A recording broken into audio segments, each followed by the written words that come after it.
Inaasahang mas maraming Pilipino pa ang maaabot ng libre pero de kalidad na serbisyong medikal mula sa pamahalaan.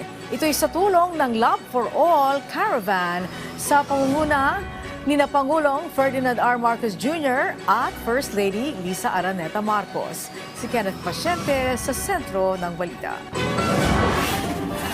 Matagal nang iniinda ni Josefina ang panlalabo ng kanyang mata at pananakit ng kasukasuan dahil sa uric acid. Pero di niya magawang maipa-check up dahil kapos sa budget. Malang check up, lalo na yung sa x-ray. Malyon, ito. Kaya naman kinuha na niya ang pagkakataon na pumila sa pag-arangkada ng Love for All program sa Pasig City. Dahil dyan, naipa-check up na niya ng libre ang kanyang kondisyon. Sa kauna-unahang pagkakataon, mismong si Pangulong Ferdinand R. Marcos Jr. ang nanguna sa pag-arangkada ng programa sa syudad. Kasama ang kanyang may bahay na si First Lady Luis Araneta Marcos na siyang naglunsad ng naturang programa. Sa talumpati ng Pangulo, binigyang diin niya ang kahalagahan ng kalusugan. Kaya naman isa ang Love for All sa mga inisyatiba ng pamahalaan para maibigay ang mga serbisyong medikal sa bawat Pilipino. Lalo na sa mga nakatira sa malalayong lugar at kapuspalad. Kaya po, ang aming naiisip ay imbis na antayin natin ang mga nagkakaroon ng karamdaman na makapunta sa mga ospital, dadalhin po natin sa kanila ang serbisyo para meron silang healthcare kahit sa malalayo. Meron din yan. Yung mga kababayan natin na malapit nga sila sa ospital, isang pagsubok naman ang pambayad sa mga eksamen at sa laboratorio. Maganda at maraming natutulungan ng mga senior, lalo-lalo na sa senior citizen.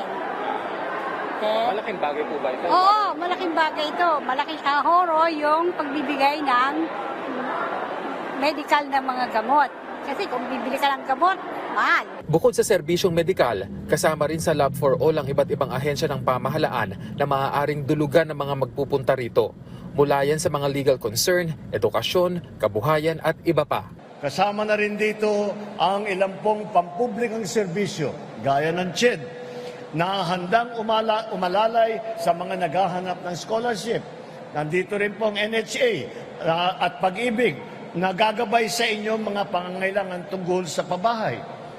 Ang LTO, nandyan din para sa mga nangangailangan ng driver's license, marami pang ahensya at marami pang iba't ibang ahensya. Pinangunahan din ng Pangulo ang pag-turnover ng Love for All buses para sa Pasig City, Tacloban City at Santa Catalina, Ilocos Sur na makapagbibigay ng dekalidad na diagnostic test sa mga benepisyaryo. Sa ngayon nakapag-ikot na sa 35 lugar sa bansa ang Love for All at tiniyak ng Pangulo na target pa nitong makarating sa iba't ibang panig ng bansa. Hindi lang itong isang araw lamang. Sinisiguro namin na marami pang mga komunidad sa bawat syudad at probinsya ang mabibisita ng Love for All. Kung saan mayroong Pilipinong nangangailangan, pagsusumikapan natin na inyong pamahalaan ay maabutan ng serbisyong ito. Ang Love for All ay proyekto ng unang ginang na inilunsad noong July 2023. Kenneth Pasyente para sa Pambansang TV sa Bagong Pilipinas.